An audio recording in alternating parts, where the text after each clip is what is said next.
Welcome to Ravenswood City School District's regular meeting of August 14th, 2025. The meeting is called to order at 6:01 p.m. We will begin with our roll call. Trustee Bloom. Here. Trustee Latu. Here. And I myself, Laura Nunez, am present, so we do have quorum. We'll move on to item number 2, approval of the agenda. Do we have any questions or comments regarding the agenda? Yes, through the chair. I would like to pull item 4D and 4H because I can't vote on those. So we might need to move those items to when we have our third trustee or fourth trustee here. Perfect. Any other amendments? I had a question about one. I just can't remember.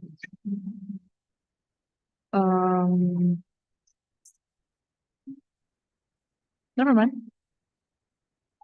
No. I would like to pull item 4B as I was absent and so was Trustee Latu. And then I would like to pull, or no, someone wasn't here. Okay, I think that would be it. Any other amendments? Amazing. I will entertain a motion to approve our agenda. Through the chair, I move to approve the agenda minus the pulled items. So I have a second. I will second. All in favor? Aye. All opposed? Motion passes 3-0. We will move on to item number 3, which is from the floor. Do we have any members of the public who would like to address anything that is not agendized? If so, this is the time to do so. As I see none, I will go ahead and move on. We'll go on to item number 4. I will entertain a motion to approve the consent agenda with items. Wait, do I do the individual ones first? So we can't vote on any of them because we don't have one. So we Well- can vote on the consent agenda in general.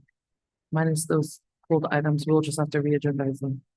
Could I make a motion to, or could someone make a motion to move those items to the end of the meeting? Yeah. Yes. I mean, yeah.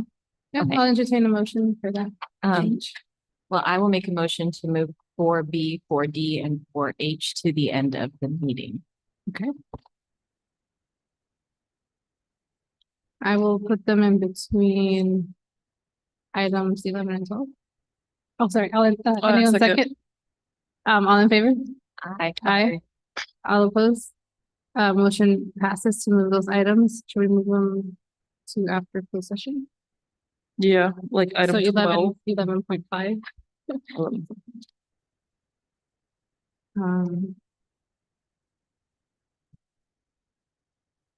Perfect. So I'll make a motion to approve the agenda, a consent agenda, item 4 with items 4B, D, and H pulled. Do I have a second? Second. All in favor? Aye. Aye. Aye. All opposed? Motion passes 3-0. With that, we will move on to item number 5, which is board reports and communication. Through the chair. So I will say thank you to Joy, who's not here right now, she's not here right now, for the newsletter. I know she works on that, and I know a lot of people in this room also contribute to that because I got it as a parent and as a board member, and it was great to see people's faces, names, and titles for the leadership in our district. So really great to have. So I just want to say thank you to Joy for that. I was able to attend the back to school with Trustee Latu here, the back to school event for the staff last Friday, I believe, at Castaño. And that was really great just to be in the room with the whole team and just to see the excitement that was there.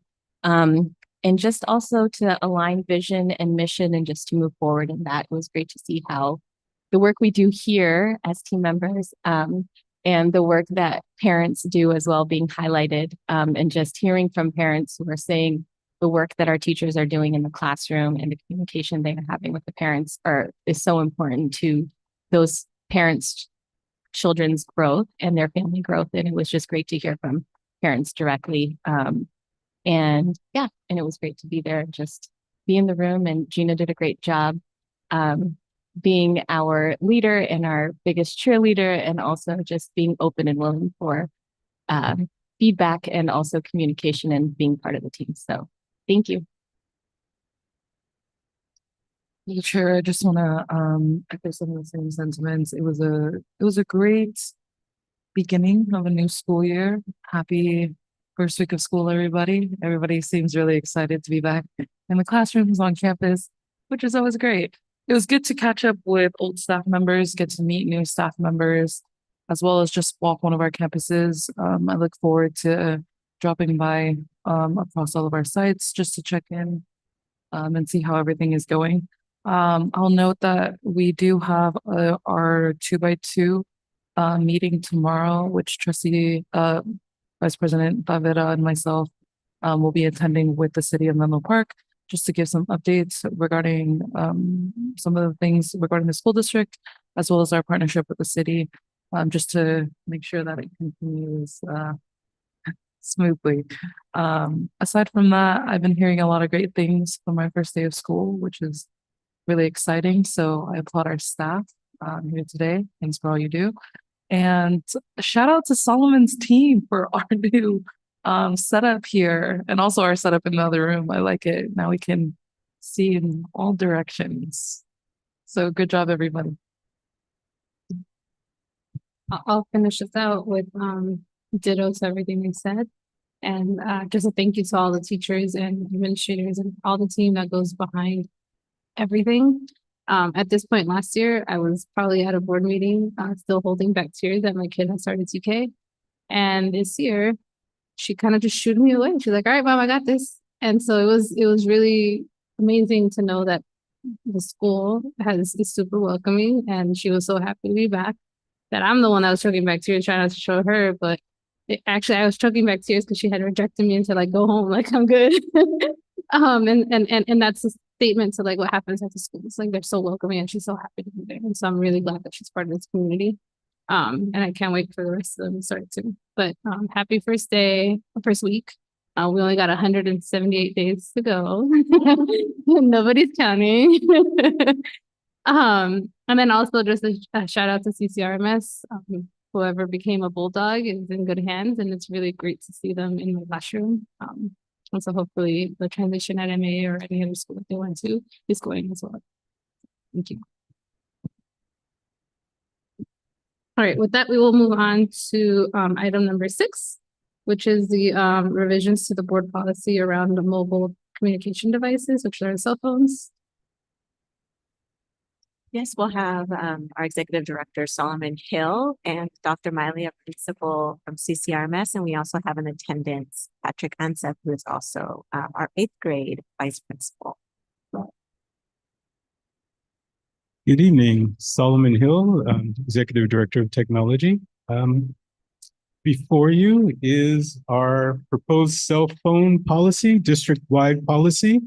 And just wanted to give you a couple of highlights. Key highlights are Ravenswood City School District is proposing that we prohibit smartphones during the school day on our campuses, including extracurricular and after-school programs. However, we're defining safe phones be allowed on campus with limits. They're not to be used, obviously, during instructional time. Safe phones, and they're clearly defined as being basic feature phones that allow text, allow voice calls, and voicemail. But they don't allow, note they have no camera, right? That's a key piece. And they don't allow social media apps, right? Sharing of pictures and sharing of things. So they are allowed for, essentially for emergencies and for emergency contacts and basic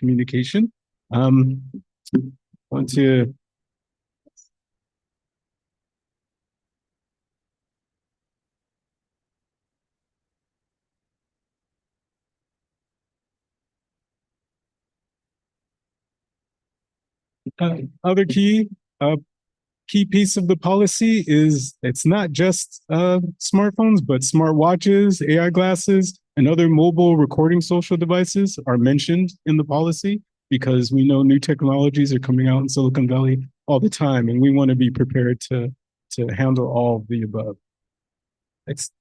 There are obvious exceptions for medical needs for students and for students with IEPs and 504s that might be, we have a couple that we know of that are, mandated that they have a smart device on, okay?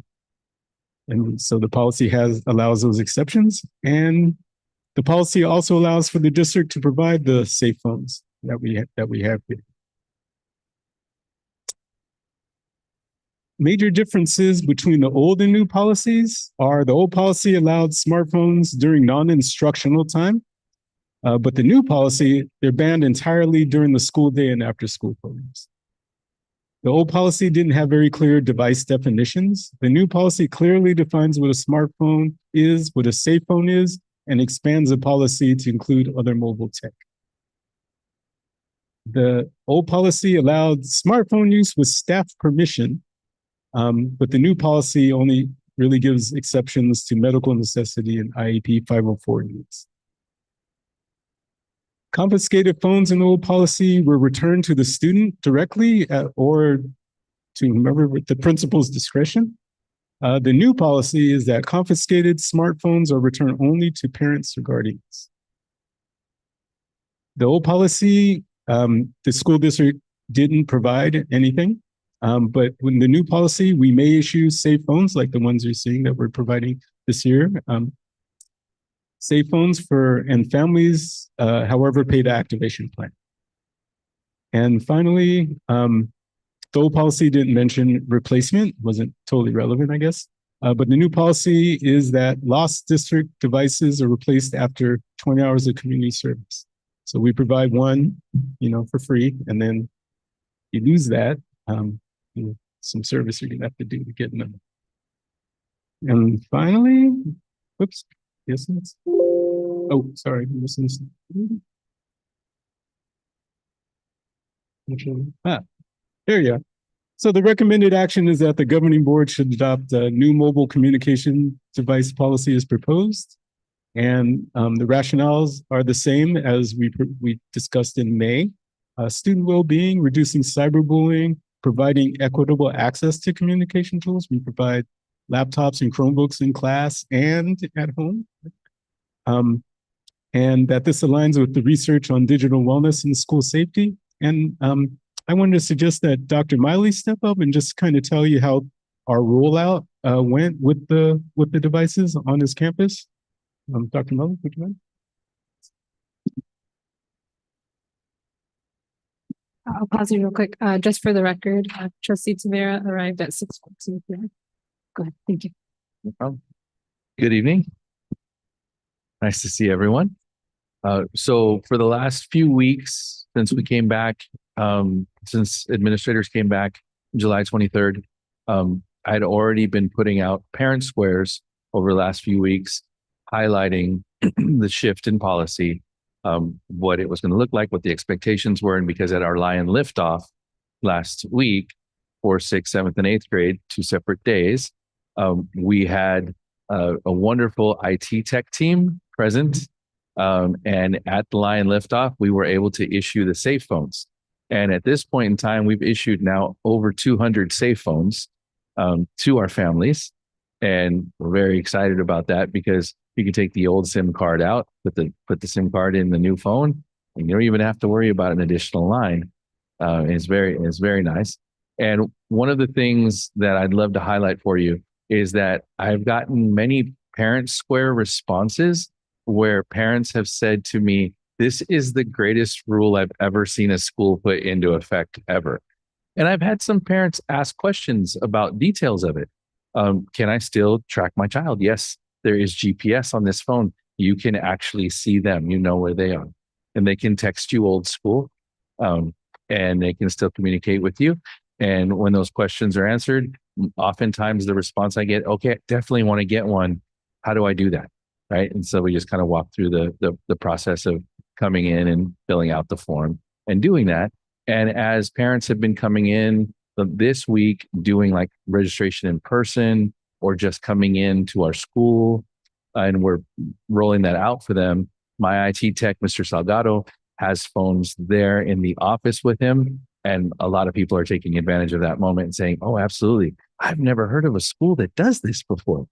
Well, Solomon and I have been told that we may be the first district in the United States to do this. And I'm very proud that we are, because this is going to help our kids be much safer. And one of the things that my staff has already shared with me is that they love watching kids at break and lunch talking to each other, walking around and playing, and nobody's a phone zombie anymore. Nobody's walking around looking down and not looking at anybody. And they're so excited to see the kids interacting that way. And it's been a really good rollout. And initially, there were some children that were a little bit frustrated with how come, but I always explain the detail of the how come the same way at Lion Liftoff that I gave the parents the background of the research and why we want to make sure your child doesn't develop an anxiety disorder or depressive disorder or suicidal ideation or exposure to violence because of 3 or more hours of screen time.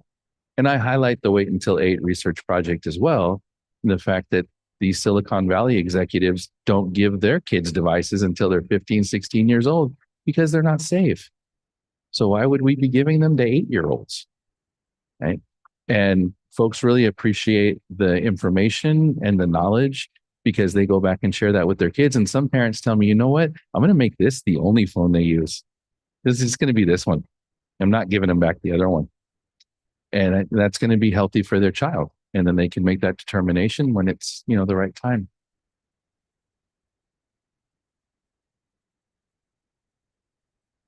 I'll open it up for comments or questions. Through the chair, just one quick question. Dr. Miley, thank you. And thank you, Solomon and the tech team for putting that rollout and all of the work that you guys have done.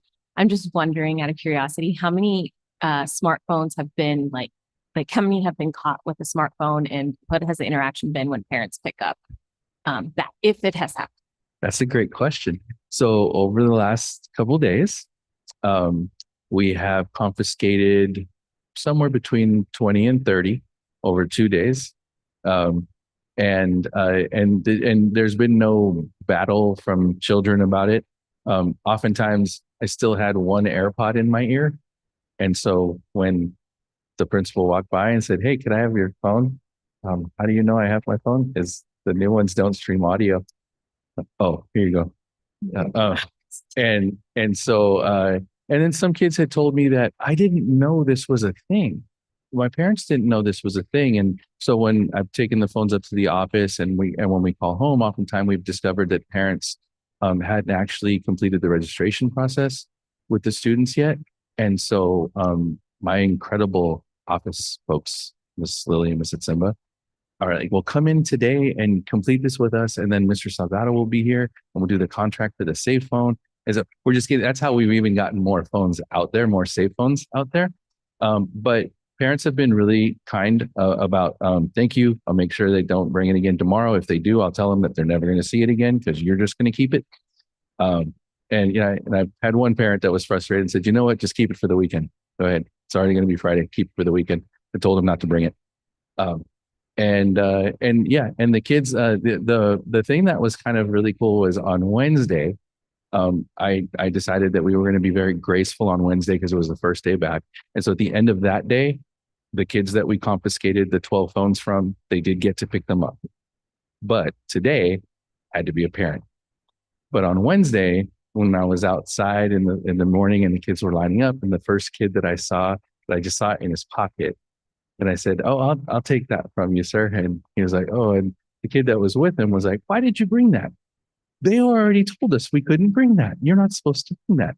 And I've seen a lot of that conversation happen with children as we've been having the conversations with kids. Like, you're not supposed to have that at school. So we're having a lot of kids that are like really kind of rallying behind, yeah, I don't want that drama anymore where I am. This is better. Let's do it this way. And then some kids are like, where do I get the new phone from? Who do I get the new phone? The new phone looks cool. Where do I get it from? Let me take you with Mr. David. We're going to go get the new phone. So it's went really well. And that's 20 to 30 phones out of 486. 486. I just have a curiosity question. Um, it, based on this rollout, like when will you revisit the policy? And like what data points will you be looking at to determine whether it's effective or not? And the reason I ask is because I grew up with these phones and we could still text on them. And so like at my school, we collect them, we're collecting them and I don't see any of that in this verbiage. Is it because you just, like, this is phase one and you will collect if there's an issue?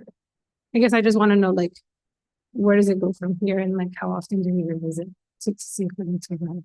And I'm going to defer to Solomon on part of that, but I would, from a collection standpoint, I think only if we were actually putting them into something that was directly in a classroom, kind of like elementary classrooms do, where the kids put them on something that's in, like on the door and can't touch it.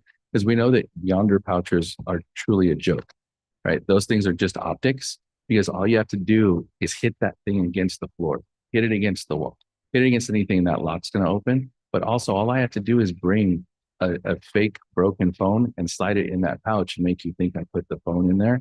So those are really, they really don't, they're not very effective at all, right? And we're hoping that we're also teaching kids how to appropriately manage the appropriate use of technology, right? And not misuse it. But I will defer to Solomon to address that question.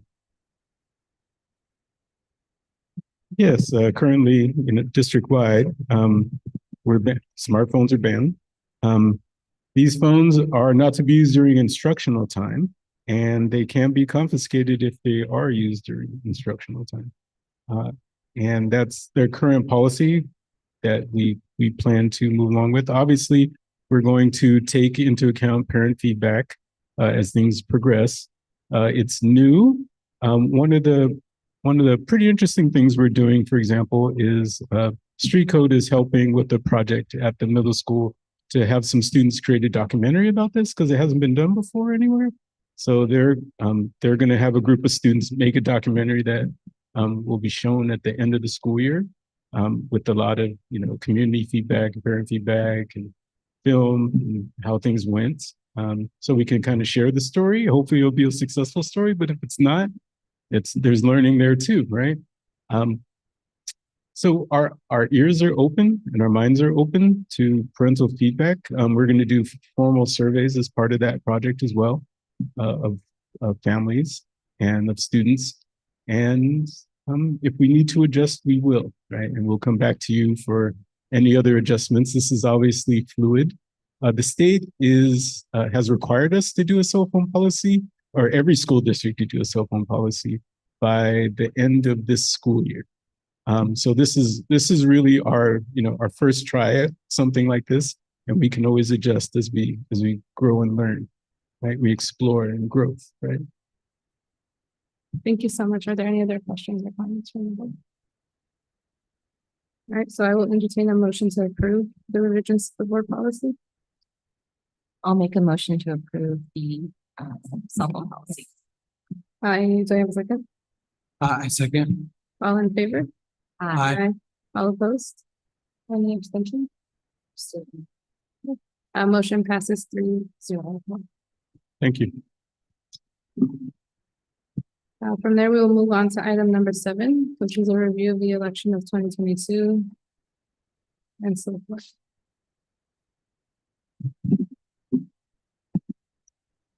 Good evening, trustees. Glad we're all enjoying this deluxe boardroom that I hadn't experienced before. Nice thing to come back to.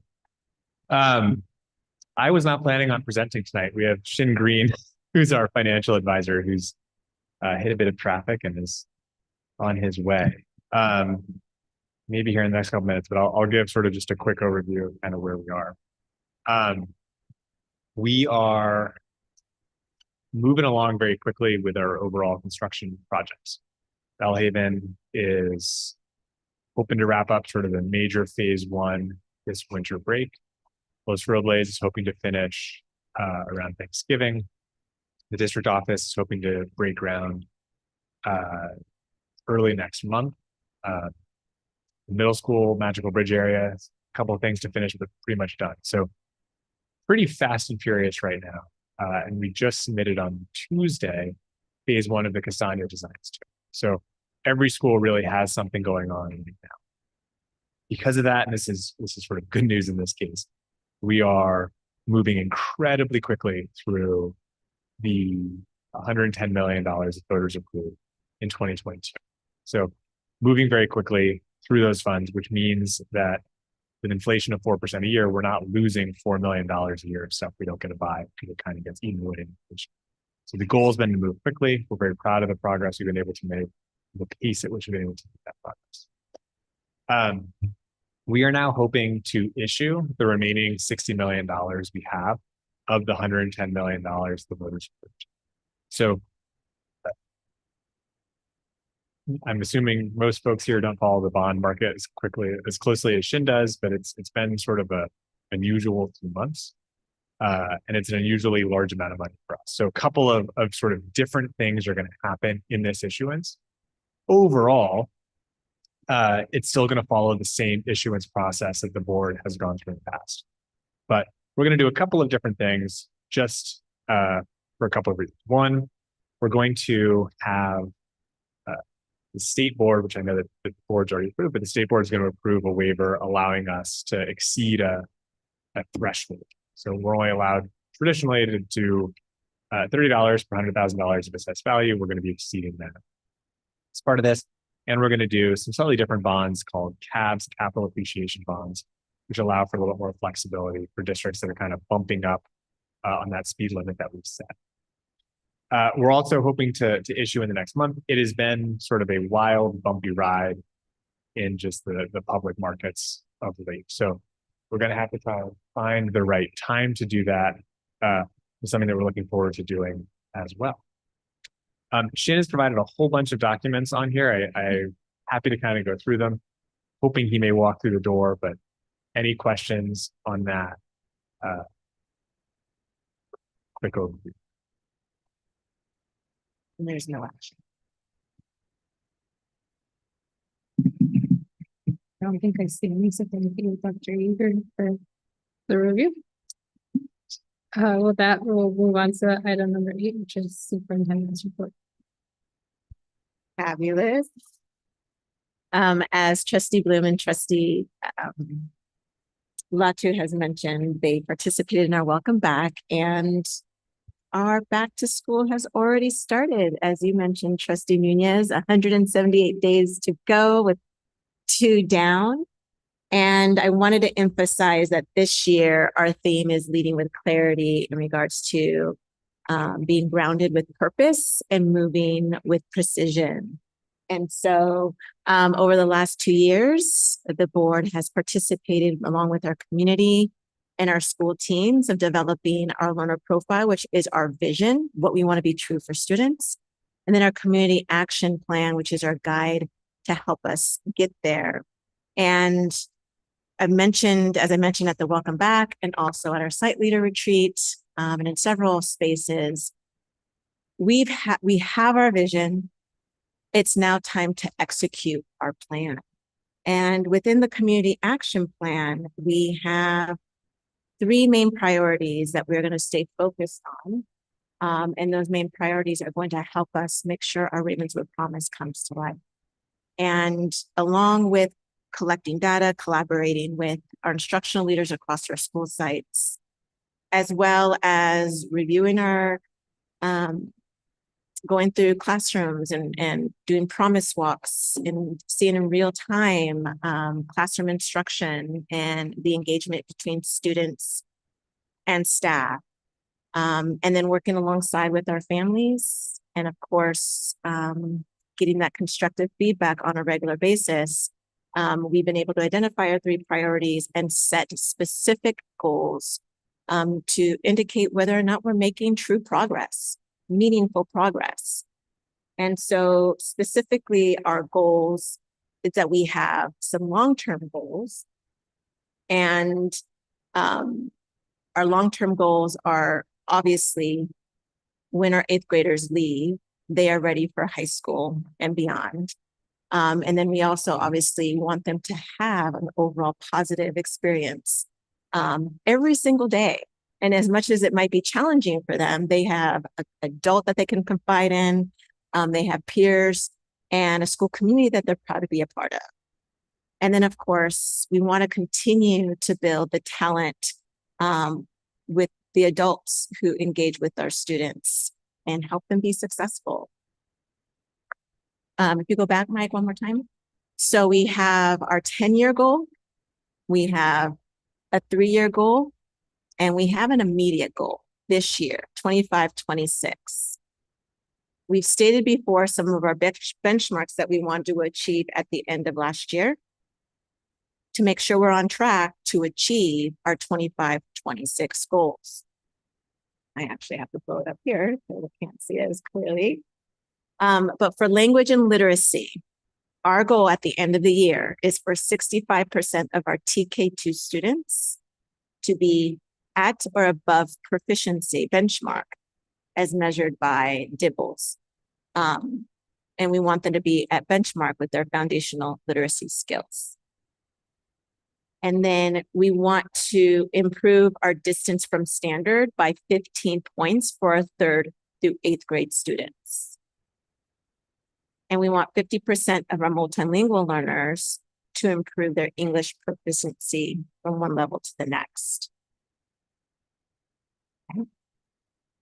And then for attendance, we want to achieve an average daily attendance of 96%. We want to decrease our chronic absenteeism to 30%. And we want 80% of our elementary school students to have this sense of belonging and feeling safe.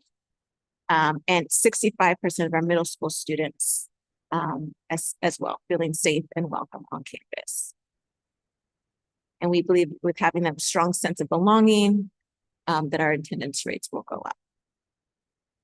And then, of course, we want to continue for all of our instructional leaders in every classroom who engage with our students, delivering the curriculum, and ensuring that instructions aligned to standards is they receive actionable feedback. And, you know, not only just that feedback that's bite-sized, that can be seen and implemented quickly, and we can see progress being made almost immediately, if not in that moment, the very next day. And then, of course, we want our instructional leaders who are evaluating our teachers to also be well-trained, calibrated as well, so that actionable feedback makes an impact on instruction and student outcomes.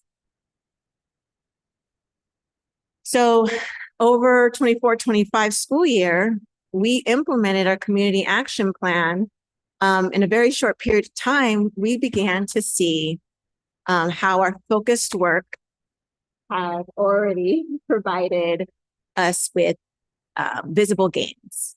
And I attribute this to the staff, to the teaching staff, actually the entire school community who's been rallying around this Ravenswood promise. And we've been able to see this shared student success. And so Trustee Bloom and Trustee Latu, you've seen a few of these slides already, but you, in our study session, if you're able to participate, and in our regular board meeting in September, we'll review some more data to highlight some great successes. And then still obviously a lot to still improve upon, but some significant progress because of the work that we're doing collectively. So in literacy last year, in our foundational literacy skills, we went from 22% proficient in the fall to our TK2 students improving 2.2 times as much to 49% of the students being proficient. And I'm not going to make a quick, I won't test you all right now, but going back to what I said previously, our goal at the end of this year is for 65% of our students to be proficient. Oh, you took notes. And this is to ensure that we stay on track and we stay on top of our work and our focused work in alignment with all that we're doing, so that 3 years from now, we meet our goals. So that 10 years from now, the TKer last year who's going to graduate in 8th grade is going to leave fulfilling the learner profile, being a proficient in all of their areas, core content areas. And in middle school this past year, we tripled the proficiency rate of students who at the beginning of the year were 6% proficient and finished the year at 19, with 19% of the students being proficient. And in language and literacy, with our 3rd through 8th graders who took the CAS, which is the state test, they improved their distance from standard by 12 points. And our goal at the end of this year is for our students to improve distance from standard by 15 points. And this is evidence that we are capable of achieving these benchmark goals.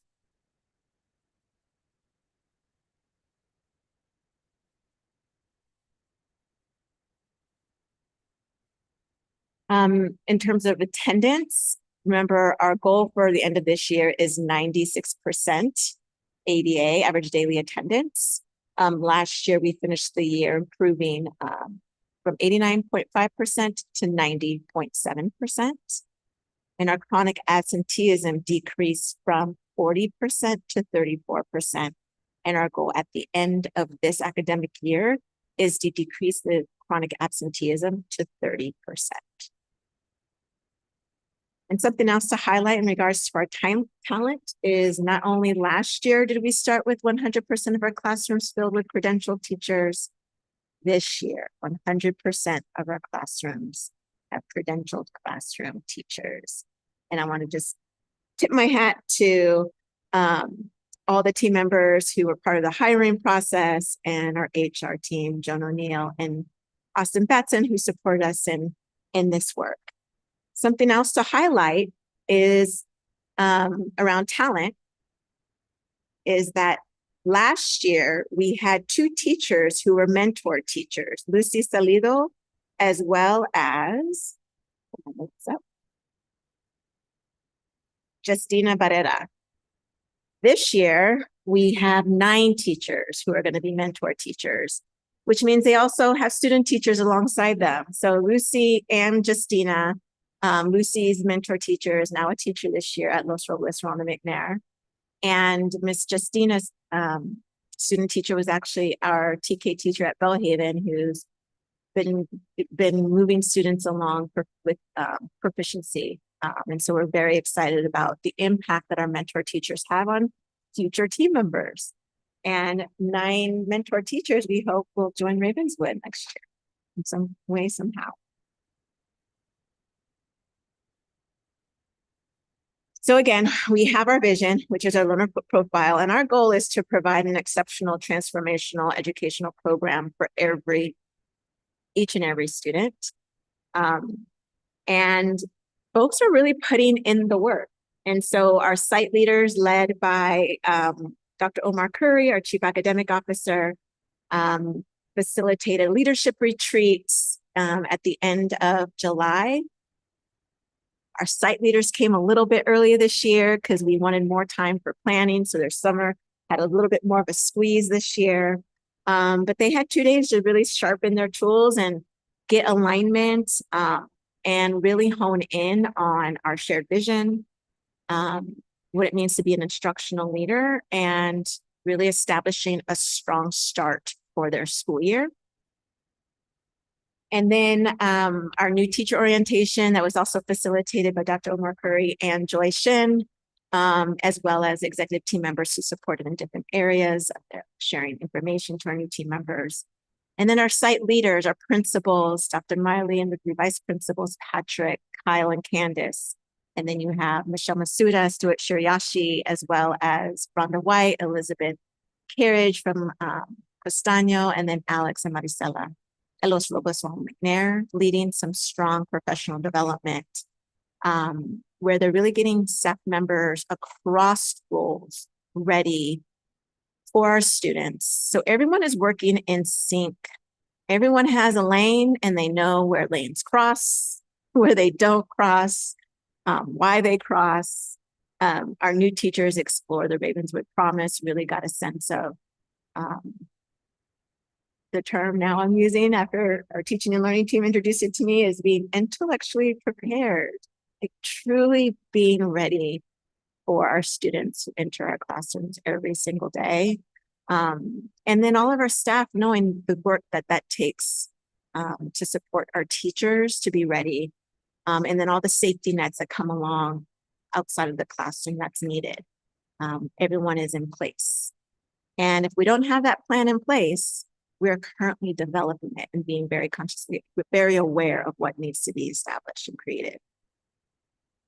So yeah, site leaders during Professional Development Day, we're also strengthening school culture as well as ensuring what they're observing at the start of the year is reinforced so that it doesn't wreak on the resources that are needed later on.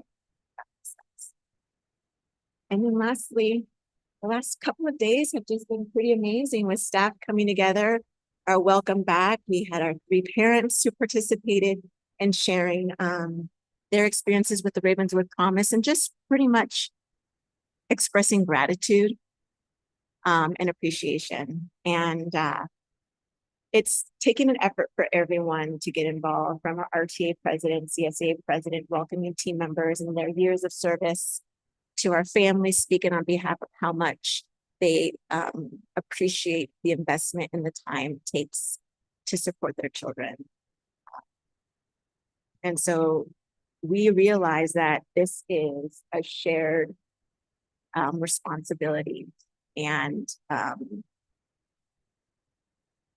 is that the next slide? There we go. Is that there's just one plan, shared ownership, and needing to be very precise with each of our moves. And there's going to be a few things that we're going to be very tight on. And we have to be until our students are performing at where they need to be. And so I want to thank the team here and of course, all the folks who are making school happen every day. We're doing it. We should be proud of ourselves. Thank you. Questions or comments from you? Through the chair. Thank you, Superintendent Daria, for the presentation. I also want to shout out all the after-school programs as well. Keisha, our director at EPAT here. I know Boys and Girls Club has stuff. I know that our CCRMS team has so many after-school folks who are volunteering on our campuses as well with different organizations and partnerships. Even my daughter, who's in 5th grade, who's not even yet a 6th grader, was talking to me today on the walk to 5th grade about what she should do after school in middle school. And I was like, let's just wait. Let's get through this year first, and then we can see what's happening next year at the middle school. So just that buzz and excitement that kids have, not only to come to campus and be here with their teachers and the staff who have done such a great job. I just really appreciate the partnerships where this vision that we have for our community is also seeping into the organizations that are at our school. So I truly appreciate that partnership. And we know that in order to get those goals, it's not just the staff, it's not just the parents and the students, but it's also the whole community around it. So thank you so much for, everybody here in this room, for all the work that we all have put into create this. And it makes me really excited, especially as we are moving the needle. I know sometimes that work is really slow and it feels defeating when we look at numbers, but then when we look at numbers again, it is actually a really big win for us in the ways that we are moving the needle, and the needle is going up. And I just want to continue to see that consistency, because if we do continue to see that consistency, no matter how small, it is making a difference, a really big impact in our community. So I want to say thank you to that. And also, I didn't get to say this before, thank you to the tech team for being the first in the nation for such an amazing rollout of this policy. And I am thankful for the vision that the staff and the team have had to put that into play, and the partnership you guys have shown as well in middle school. So it's exciting to be here at Ravenswood and to see us moving forward on all fronts, including on all our campuses and remodeling and making spaces amazing, but also making education amazing for our kids. So thank you. Amazing. Thank you. All right, with that, we will now move on to closed session. Do we have any members of the public who would like to address anything that is agendized for closed session? And as I see none, we will adjourn to closed session at 6:45 PM.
All right, welcome back.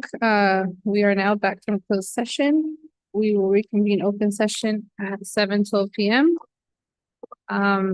For item 11, in closed session, we discussed some items, but no action was taken.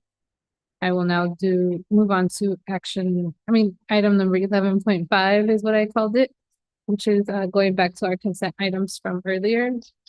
We will have to pull table item 4B. But we can take a vote on items 4D and 4H. So I will recuse myself.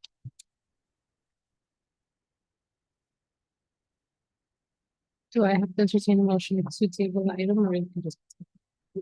Okay, perfect. So I will entertain a motion to approve items 4D and 4H. To the chair, I move to approve item 4D and 4H. So I have a second. To the chair, I second. All in favor? Aye. The 4D and 4H are item passes 3-0. Oh, whoops. We will get trustee Bloom back in the room. We will now move on to item number 12, which is consideration to approve a board member excused absence. So I will entertain a motion to approve. To the chair, I move to approve item 12 for the absence of trustee. I'll So- second. Whereas Education Code 351208 authorizes that each member of the governing board of the Ravenswood City School District who actually attends trusteeship only and so on and so forth. All in favor? Aye. All opposed? Motion passes 4-0. We will now move on to item number 13, which is just that a special board meeting will be held on August 22nd at 2:30 PM. And our next regular board meeting will be held on August 28th, 2025 at 6 PM. And with that, our regular board meeting of August 14th is adjourned at 7:14 PM.